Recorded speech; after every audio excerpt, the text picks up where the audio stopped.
based on that beat, and this is for producers specifically, based on that beat, the type of beat, who it's made for, you'll kind of customize that ad for that beat, but still like essentially keep some of the things the same as far as age and stuff like that. Like I don't know how many 13-year-olds are actually buying beats, so he's not gonna range 13 to 65. Like that's too wide of a range.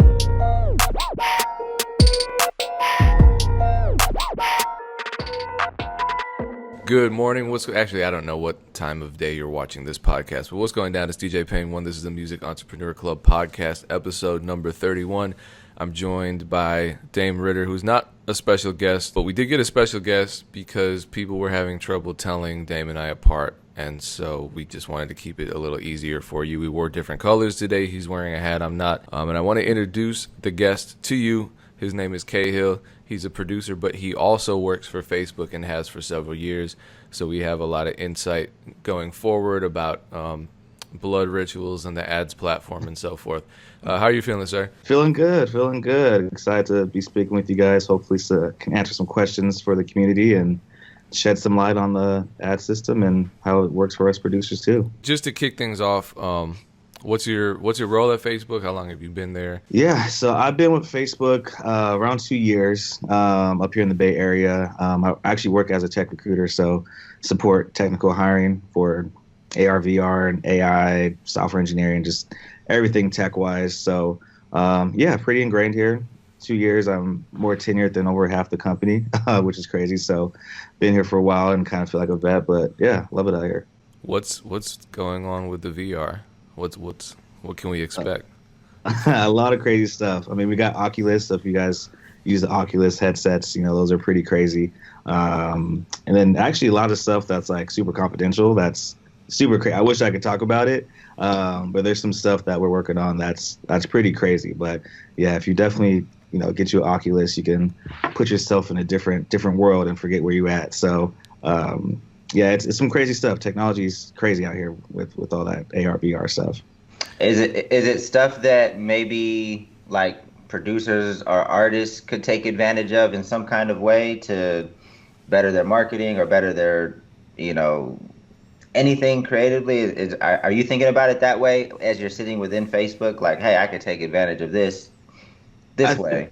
I think eventually, and it'll be to the point of like maybe like business meetings and stuff like that, where you can kind of have that virtual piece. But it'll be more for just like experiences, and that includes music. Like if you want to go to a Wiz Khalifa concert, you can pay to go to it, and you can be there in your headset. So more for experiences, but definitely working towards a business standpoint where you can have meetings via VR and stuff like that. Would you be able to like better simulate a studio session? Because right now people are just sending beats back and forth or whatever. Could you better simulate like a studio session? Is that? I hope so. I'm gonna have to pitch that one to the smart folks on that side. That would be nice. Be in LA, be in the studio in New York at the same time. So I'm gonna have to pitch that one for the community. Dope. So just to be clear about Facebook's role in the social media marketplace, it's not just Facebook and it's not just Instagram. The Messenger platform is actually claiming a major part of the market share. Is that correct? Yeah. So for Facebook, for like our main family of apps, what we call, obviously you have the Facebook app, Instagram, WhatsApp, and Messenger as well. So that'll represent like our family of apps, and then kind of other side will be like that AR, VR side that we're in, so like Oculus and some other companies. So anything that's Facebook, Instagram, Messenger, WhatsApp, that belongs to like the family of apps here. And you can access all of those platforms if you're an advertiser through the Facebook Business Manager as well. Yep, exactly. So definitely, I would say probably the top three, and depending on your market, WhatsApp for sure, but probably the top three, of course, Facebook, Instagram, and then Messenger as well. But yeah, the ads gives you access to all that.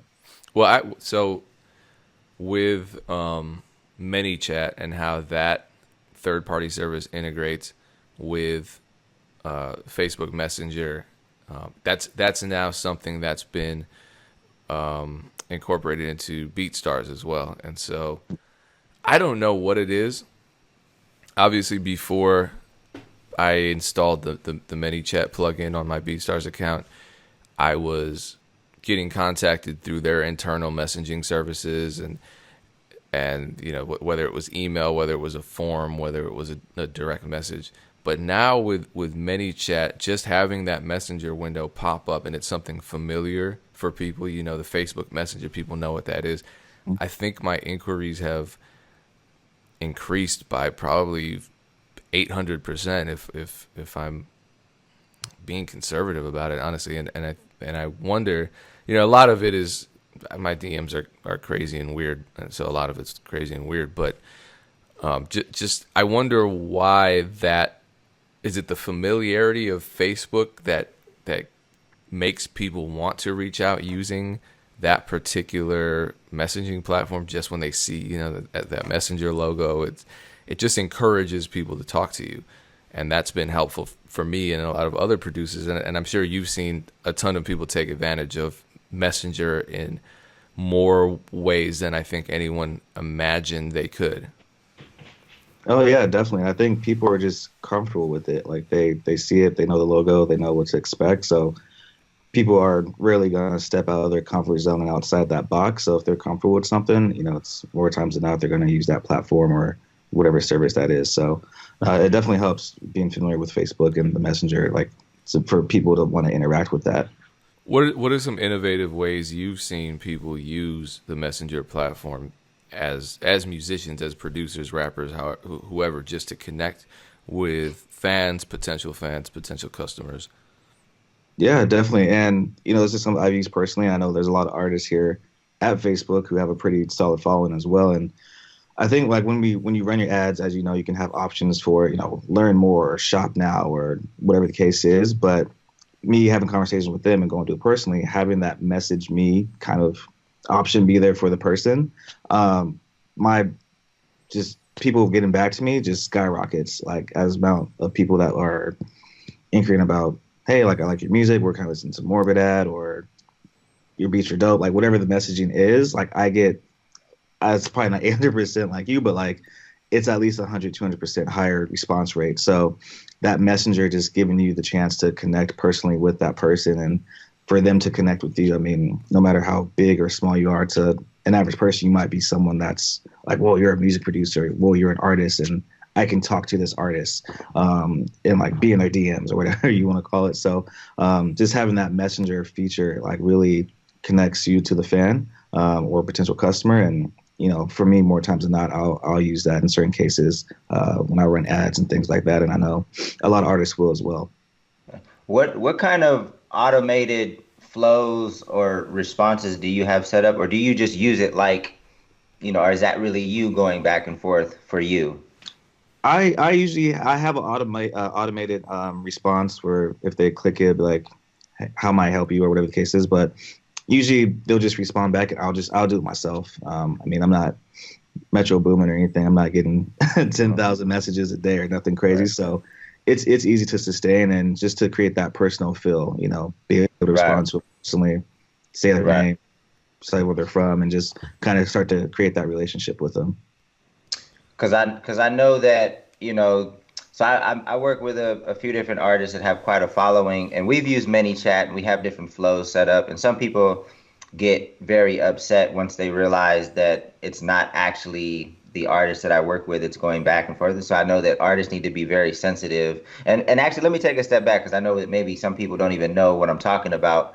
But basically, you know, in Messenger, you can set up what they call flows in ManyChat to kind of like walk people through, I don't know, I guess a funnel. So it's going to give you certain questions, and however you respond, that's gonna dictate what the automated response is. And you can, so what we've done with Big Ja, who's a comedian, is that we have a flow set up, and we make it very obvious and upfront that it's not Ja, that it's not him, right? So he's a comedian, he has characters. We make it seem like the flow is one of his characters. So his, like you're talking to, so it's kind of like a fun experience. It's kind of a comedic experience. So we make it very obvious up front that you're not talking to Ja, so that people don't get upset. Do you have any advice for if somebody has a little bit more of a following of, like, you know, how they should use Messenger in terms of like maybe percentage automated response versus like actually responding to people? Yeah, and I think it depends on someone's obviously schedule and time, but I know for most people, and this is artists that I've worked with here, at Facebook that will have 100K plus followers or whatnot. They just try to limit their automated funnel to like the first message. Yeah, after that first message, if they can start responding back, manually themselves, that's what they try to do. But again, I think it just depends on someone. I mean, he's not traveling, doing shows, and on the road every week, so he has the time to do that. So, but the way it's set up, is very convenient for the artist. You're still having that interaction with the fan or the potential, the audience. So either way, you can't go wrong. But I know people I spoke to and myself personally, I'll use one initial message that's automated, and then after that, try to keep it personal as much as possible. See, that's what I did, and someone still cussed me out thinking I was a robot. Just can't win. Yeah, You are a robot, Payne. Figuratively speaking, with regard to my emotional state, yeah, sure. So I use Facebook Business Manager every single day, just with ongoing ads. And as a producer, I'm often sharing my experiences, and a lot of that stuff I learned from Abe at BeatStars and Mike Trampy at BeatStars, just how to navigate that system and how to remarket and retarget. And that was some of the most valuable information that I've ever gotten, and it really helped me with building my customer base. But having said that, most producers, they were like me when I was starting. I had no idea what to do. I was running whatever ad I could, targeting whoever. We have no idea who our ads are being shown to. We don't know how to make it, to make our audience targeted to exactly the people that want to see our ads. A lot of us hit the boost button and don't ever go beyond that. So starting out with the ads platform, what are some things that you need to know, and what are some expectations that a rapper or a producer should have when running their first couple of ads on Facebook Business Manager? Yeah, I'd say first thing is like get familiar with Business Manager. The amount of data that you can extract from there is just like unbelievable. Like, as you guys know, as you go in there, like who viewed your video, 10%, 50%, 75, 100, and so on and so on. So I'd say first thing first is like just get familiar with that system and how you want to be able to extract the data to run future ads. And then just kind of study. I mean, people go to 4-year colleges and get degrees in marketing to be able to provide. I mean, before Facebook ads, you'd have to probably pay hundreds, thousands of dollars to get that type of information if you were a company. So having access to that now, which, why I think, no bias since I work here, but why, our ad system is pretty well, well off and is doing great.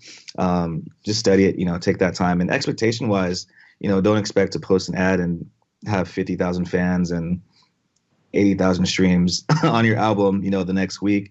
It's a process. If someone was able to master it that quickly, we wouldn't probably all be sitting here. We'd all be, off doing our big thing. So I think that when it comes to, the ads piece, that running it through the Facebook Manager, Business Manager, I'm sorry, is definitely preferred. You have the boost now.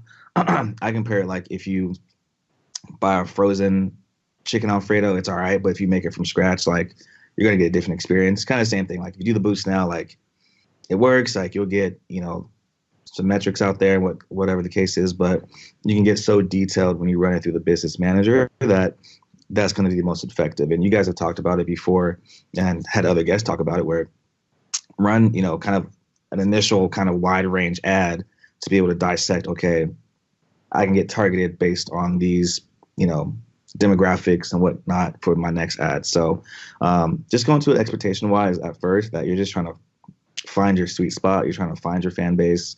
Don't get too specific. And then from there, after you ran a couple, kind of game plan and switch from there. But, you don't need $500 to $1,000 to grow your fan base. I mean, I've seen people grow off of constant $10, $20 ads, and that just build up over time, and it takes time. And using those data, I mean, that's incredibly important. What I think is the craziest thing that I learned over the last couple of years using Facebook, is just the ability to bring your own data into the system, and then Facebook does some magic with it, specifically with lookalike audiences. So if you have email addresses, if you have, because tons of producers on BeatStars are giving away beats for free, and in exchange they get an email address, and that's just all being stored either in their MailChimp or in their BeatStars accounts. And a lot of them aren't necessarily doing anything with those email addresses. They might contact the people every now and then, which can be really effective. But other than that, it's just sitting there in a database, and you can download all of that and bring it into Facebook, and suddenly, oh my God, you have a reach of millions. And then a lot of people don't understand how to do that. So data, I mean, that's the other thing too. I think a lot of people go into advertising before they have data and before they even know how valuable these data are for them to be focused on gathering it, because a lot of people's focus initially is on conversions. And you hear about that. Facebook is dead. Instagram is dead. I can't sell anything. Well, who are you advertising to? I mean, I think a lot of us start out, we're trying to sell our beats on Facebook or Instagram, and so we target fans of hip-hop. Well, fans of hip-hop could be, a soccer mom who's never rapped in her life. A fan of hip-hop could be a 13-year-old who doesn't have a PayPal account. A fan of hip-hop can be a DJ. A fan of hip-hop can be a producer who's never going to need to buy beats because she's making her own beats. You know what I mean? So casting that wide net is not for conversions, and I think people get frustrated, and that's when they jump on the internet and talk about how dead it is, and everything's dead if you don't know how to use it. So the strategy that I see producers use, just because it's easy with a platform like BeatStars, just something free in exchange for an email address, and I know funnel has become kind of a dirty word nowadays, but that's what it is. What are some other ways you've seen people collect data that they can eventually use with Facebook? Yeah, definitely. No, great question. Yeah, that funnel thing is, definitely worth that spin thrown around a lot, and a lot of producers are doing that. But yeah, in regards to strategy, I've definitely seen that, in exchange for a free beat for an email or whatever the case is. I've seen it where people have done, their products, if they have merch, offering packages as far as beat packages. In regards to artists that I've spoken to, and this is here at work as well, really nothing too out of the box, to be honest with you. Like, between those couple of things, like, they're not doing anything out the box, but they just have a targeted audience where it works. And like, there's a producer that works here who's, he's on BeatStars as well and everything, and he's killing it, and he does the most basic, ads, but he has his audience down to a T where he can run an ad and say, hey, I'm doing a 2-for-1 bulk deal and, $100 exclusives, and he'll rake it up, and he just knows his audience, and he really studied the marketing piece of it with his data. So, it might not be like reinventing the wheel and saying like, how many different ways can we advertise, but through him, I saw like, you can keep it simple, but really diving in on like, who am I targeting? Like, who's going to see this? And that's going to be the most important thing, because you can have, a reach of 50 million or 10 million and only get 50,000 impressions. Yeah, if it's the wrong people. Yeah. Right. And so he's found where he's got it down where it's a small number and people are interacting like at a crazy rate. So, has he given you any insight into kind of like, what are some of the demographics of that audience? Like, what's specific about his audience that he's aware of, or have you not talked to him about like that? Yeah, no. So he's someone who will definitely do like a type beat type of situation, and so he'll market just those demographics. If it's a more West Coast beat, he'll target more of that demographic, or if it's a boom bap or down, like whatever the case is. So first and foremost, he's going to target that demographic. It would also target those artists, so you won't just put like hip hop or singer songwriter or the different options you can put, or rapper as their job title. He'll put that, but he'll also start to mention like those type beats. He'll mention those rappers as like people that sounds like as well. And I think other than that, I know we kind of spoke about those things off the top of my head, but he just gets, each ad is different upon the last one. So based on that beat, and this is for producers specifically, based on that beat, the type of beat, who it's made for, you'll kind of customize that ad for that beat, but still like essentially keep some of the things the same as far as age and stuff like that. Like, I don't know how many 13-year-olds are actually buying beats, so he's not going to range 13 to 65. Like, that's too wide of a range. So he gets pretty even with that as far as like keeping that consistent. So that's not even a cold audience. Or it is a cold audience. It's not existing customers. It's not remarketing. He's just going in and refining the audience such that he's really honing in on a certain target. Yeah, and that's going in cold. Yeah, that's not even including his already returning customers and artists he's worked with. Like, that's just going in cold, and he's seen a crazy return rate on that. I'll be damned. I wish I could see his stats.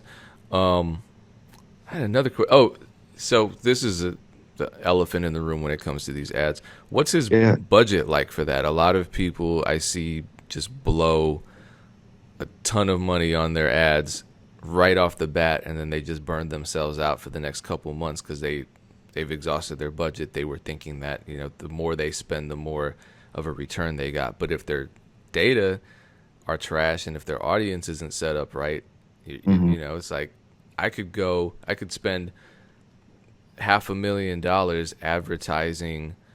I don't know what I would advertise Spanish lessons in Mexico City and fail because people speak Spanish there already. Right. So yeah, if you're spending $100 on an ad that targets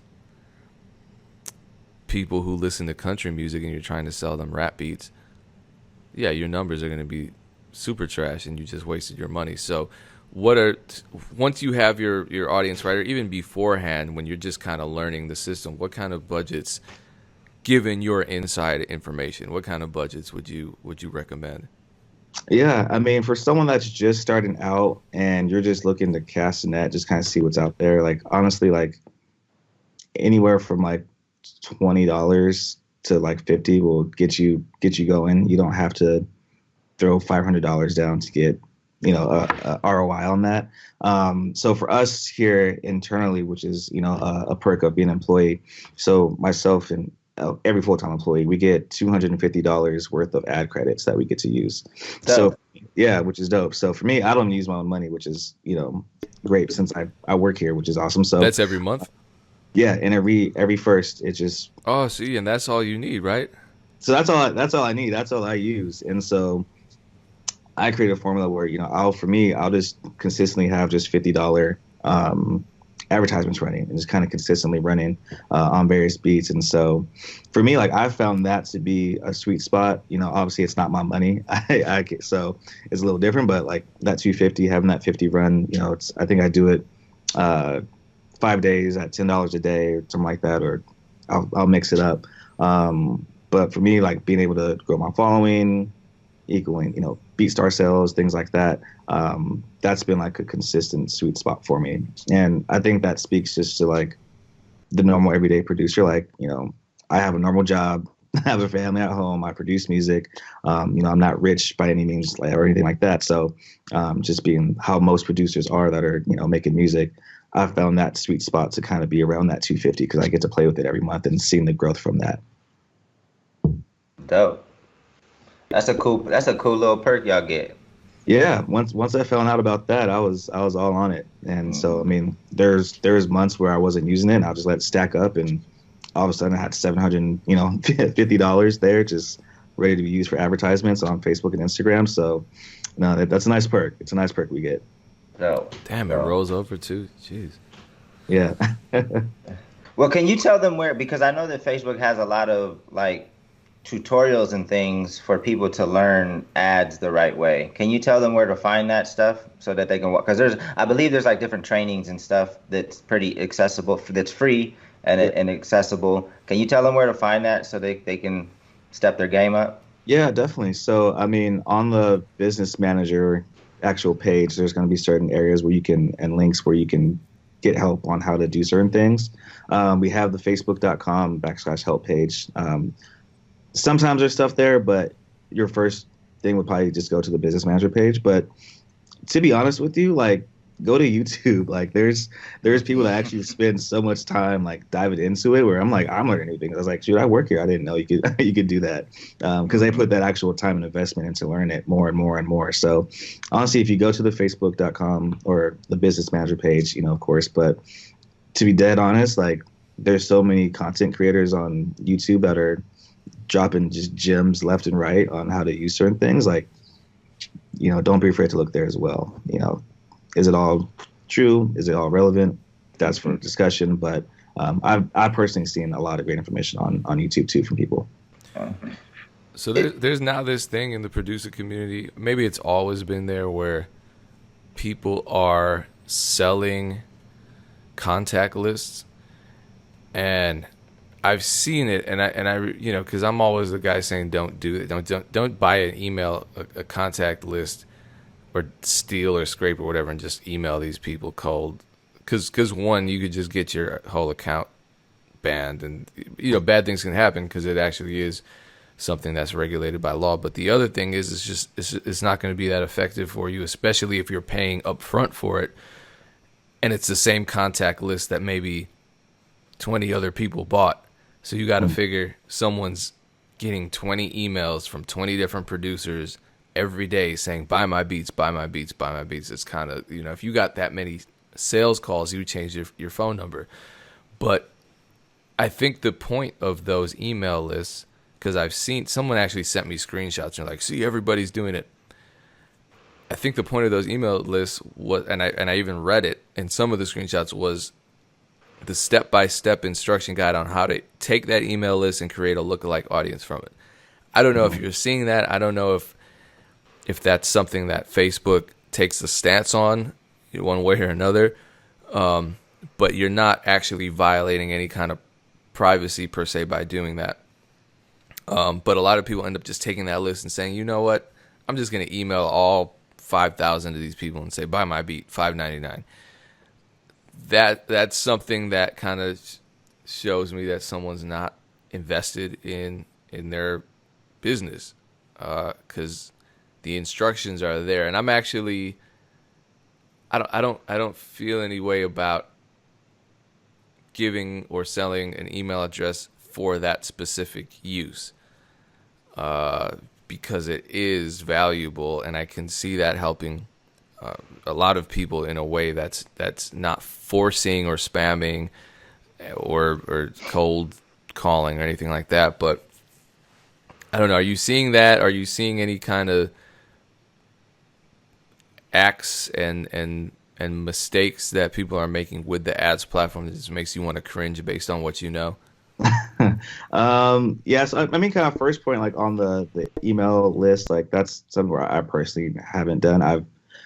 Get DMs all the time, like, hey, I got contact list and stuff like that. So I see it too as a producer, and I just would rather just build that relationship, because there's going to be more value in that with the artists, just personally. And like you said, there's going to be 20 plus minimum producers emailing that email every single day about buy 50 beats for $2.50. So, not my personal preference, but yeah, I think in regards to like cringing for ads, it's just definitely like kind of like those sins of just like posting like a beat with Bart Simpson as the character on it, and then saying just buy my beats, or trying to send them directly to your BeatStars page or your Pro page or whatever. You're not going to yield a return on that. Like, these are things that you guys have talked about today and like before on your show, and it's like you have to truly like invest in the time and process that it takes. And it's not overnight. I think a lot of times, we want to look at it as it's going to be an overnight fix and you're going to see overnight success and things like that. And it's not that way. I mean, for me personally, I consistently started using ads for beats probably about almost a year ago. And since then I've had probably 3,000, 3,500, followers growth from on my Instagram and then Facebook a little bit as well. So like that was a year, so it just like takes time. So I think just like for the community, like understanding that you have to do things a certain way. It's not overnight. Like I'm going to post this $20 ad and it's just to the moon. Here we go. 50,000 followers. Like, and don't get discouraged by that. Like understanding that it's going to take time for these things to build that fan base. And it's like, we know that, but we don't want to do it. we want to happen right away. So I think that's the thing that just makes me cringe. Is just like when people just stop or they just stop investing, especially if they have, a good product with good beats and they're marketing the right ways. Like just stay consistent with it is the only thing I'll say. Yeah. And that's the reason why I just kind of shake my head when I see people treating the word funnel or the concept of a funnel as this negative thing. It's just a process that you use to find people who actually want your product, and then you give it to them in the easiest way possible for them. So, yeah. Hey, if you don't want to use that, I think a lot of people just say, "Well, I'm just going to use my merit." Nobody uses merit to advertise a product.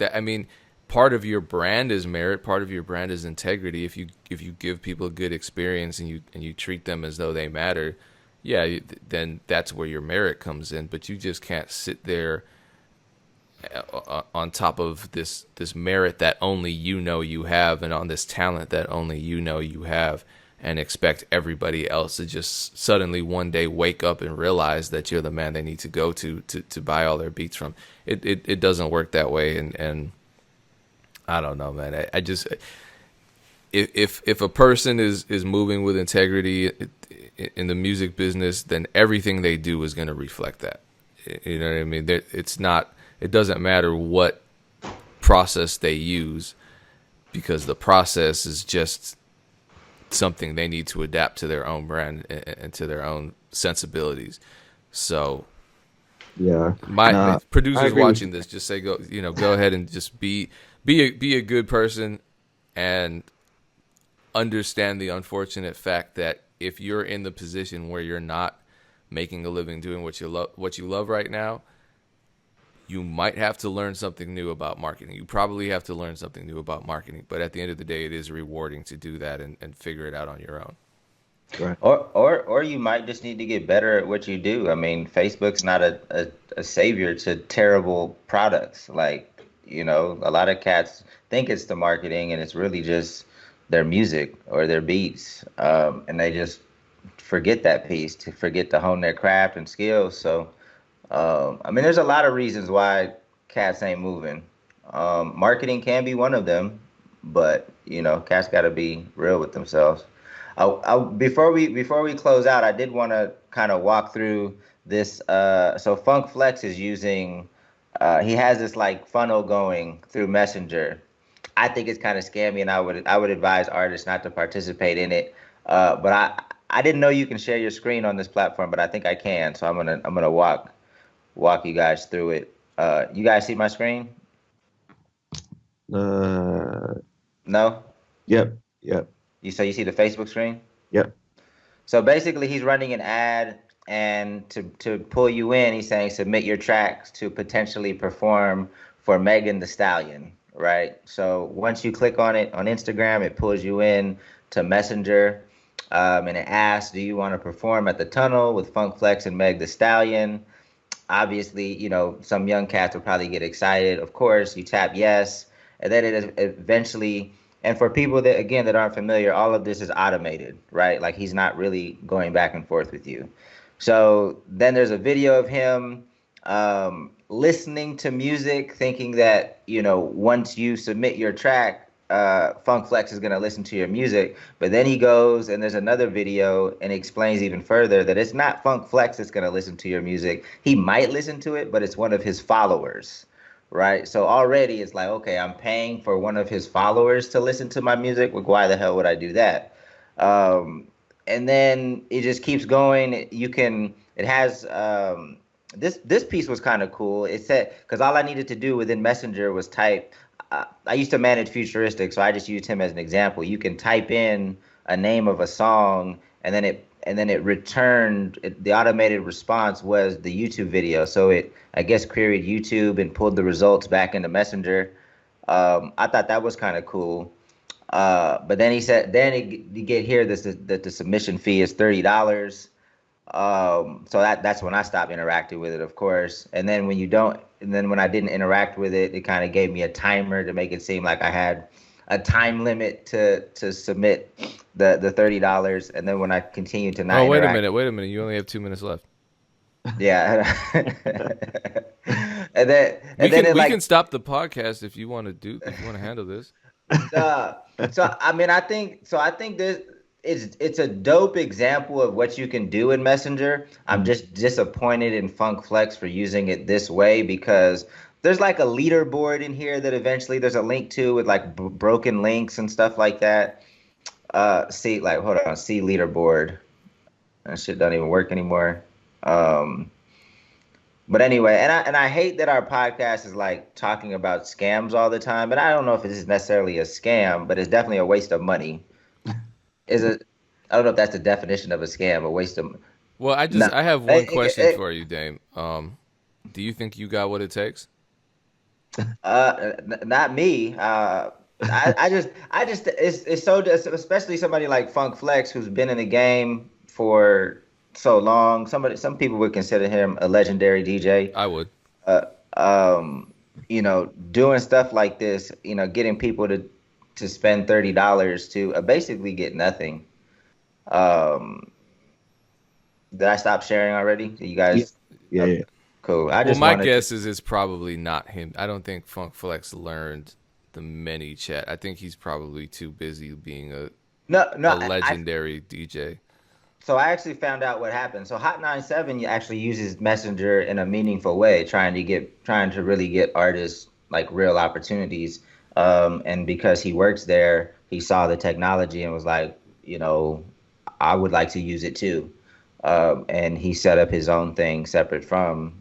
So if you see this ad, please, feel free to click it. Just don't waste your $30.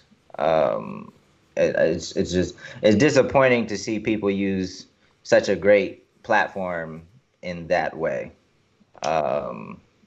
So yeah, just watch out for that. That's all I wanted to bring attention to in this podcast. But next week, I'm definitely not talking about any scams. We're not talking about. We'll see. Any pained blood rituals or Illuminati, nothing. It's gonna be something completely different, man. Well, I don't think it's a coincidence that we ran out of time right when I was gonna start asking him about the Baphomet. But next time we'll talk again. I know there's a lot of New World Order imagery going on. How can people find your beats? Let people know how to find you. Yeah, everything is at Khill on the beat, KHILL. So khillonthebeat.com, BeatStars website. You can purchase there. SoundCloud, Spotify, Instagram, Facebook. Everything's Khill on the beat. So feel free to reach out if you guys, producer community, has questions. I'm more than happy to answer questions. And yeah, like I said, I'm the average producer out here as far as I'm working, I got a job, things like that. So, if there's questions about budgets, how things work, and just things like that, I'm more than happy to talk about. Last question. Given that you have a family and given that you have a full-time job, how many beats are you making a week? So I usually so my goal is for BeatStars, at least I try to post at least 10 beats a month. But when it comes to beats per week, I'm probably doing anywhere from 10 to 15 a week. Yeah. to me that beats a lot of cats that don't even have like full-time jobs or a family. So I knew it was gonna be a number like that. So I just wanted to point that out. Like no excuses. You know what I'm Yeah, saying? there's Like excuses. I have a 10-month-year-old baby at home, so I mean, I make time for work That's a for real one baby too. for a real baby, and once I get my me time, I'm hopping on. not a fake baby, a real That's a one. real No, one, like a 4-year-old, that's a fake baby, but a 10-month-old is a certified USDA 100% pure baby. organic. All right, well, hey, we appreciate you coming through and Yeah, sharing your professional experience. You know, none of us work at Facebook. We were always talking about Facebook, so we appreciate the insight. Episode 31, MusicEntrepreneurClub.com. Use code MEC Podcast to join for free sessions, and we are out. Peace.